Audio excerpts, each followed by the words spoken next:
শাওয়াল মাস আসছে। মা আয়েশা সিদ্দিকা রাদিয়াল্লাহু তাআলা আনহা বলেন, তাজাওয়াজানি রাসূলুল্লাহ সাল্লাল্লাহু আলাইহি ওয়াসাল্লাম ফি শাওয়াল। রাসূলুল্লাহ সাল্লাল্লাহু আলাইহি ওয়াসাল্লাম আমাকে শাওয়াল মাসে বিয়ে করলেন। বুখারী এবং মুসলিমে ইমামদ্বয় তারা উল্লেখ করেছেন শাওয়াল মাসে বিবাহ করাটা ভালো, বারাকাতের কাজ। মা আয়েশা সিদ্দিকা রাদিয়াল্লাহু তাআলা আনহা বললেন,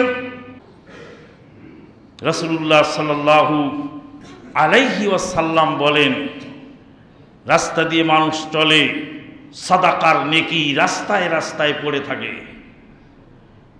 সাদাকা তাবাসসুমুকা আলা ওয়াজহি আখিকা সাদাকা, তোমার ভাইয়ের সঙ্গে হাসি মুখে কথা বলাটাও সাদাকার নেকি।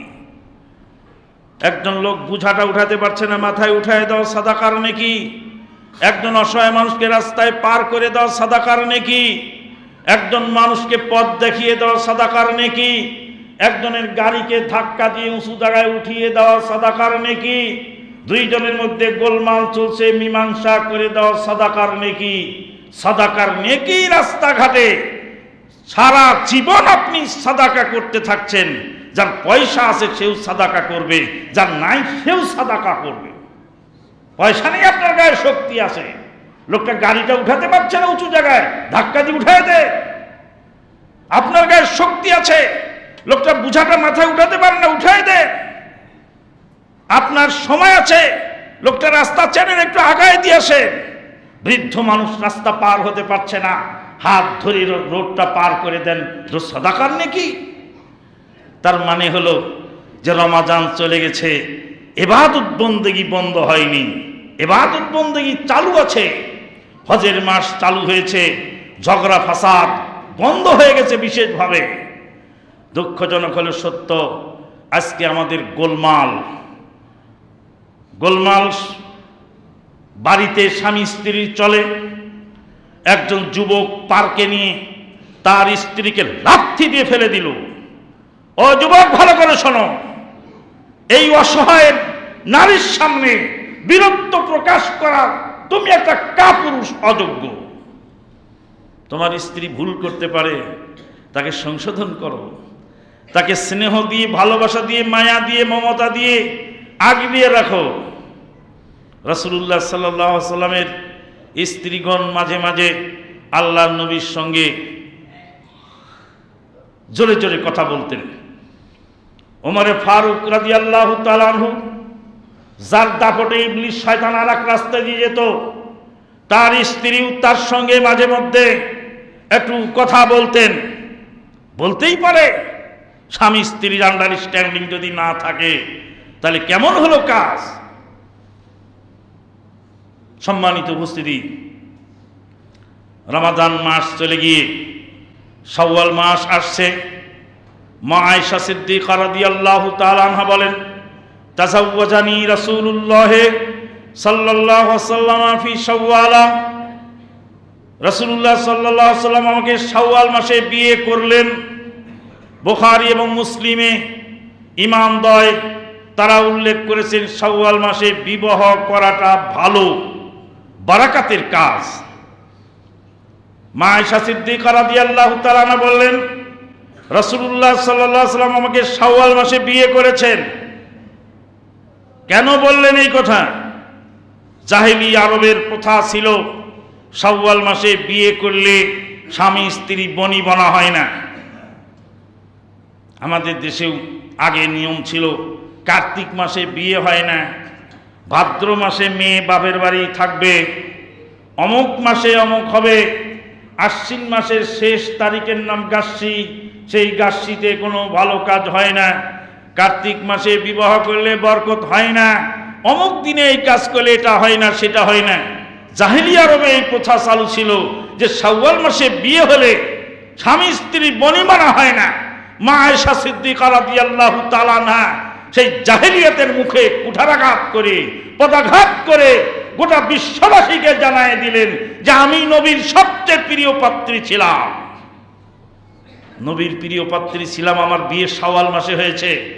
হে জাহেলি আরব, কিয়ামত পর্যন্ত আগত সকল মুসলিমের কাছে এই মেসেজ মা আয়েশা সিদ্দিকা রাদিয়াল্লাহু তাআলা আনহা পৌঁছিয়ে দিলেন যে শাওয়াল মাসে বিয়ে করলে বিবাহের বরকত নষ্ট হয় না, বরঞ্চ শাওয়াল মাসে বিয়ে আমার হয়েছে, আমি আয়েশা নবীর কাছে যত ভালোবাসা পেয়েছি তত ভালোবাসা আর কেউ পায়নি।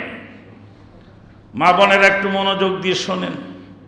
মা আয়েশা সিদ্দিকা রাদিয়াল্লাহু তাআলা আনহা 9 বছর বয়সে আল্লাহর নবীর ঘরে গেলেন, আর 18 বছর বয়সে নবী সাল্লাল্লাহু আলাইহি সাল্লামকে রেখে নবী সাল্লাল্লাহু আলাইহি সাল্লাম বিদায় হয়ে গেলেন। 18 বছরের ভরা যৌবনে 18 বছরের ভরা যৌবনে আমার মা জননী আয়েশা সিদ্দিকা, কুল কায়নাতের মুসলিমদের মা, তিনি বিধবা হলেন। তার বয়স তখন 18 বছর। 18 বছরের ভরা যৌবনে মা আয়েশা সিদ্দিকা রাদিয়াল্লাহু তাআলা আনহা বিধবা হলেন। 18 বছরের পরে আরো 50 বছর পৃথিবীতে বেঁচে ছিলেন। বিধবা মানুষ এতদিন বেঁচে রইলেন, হিকমতটা কি?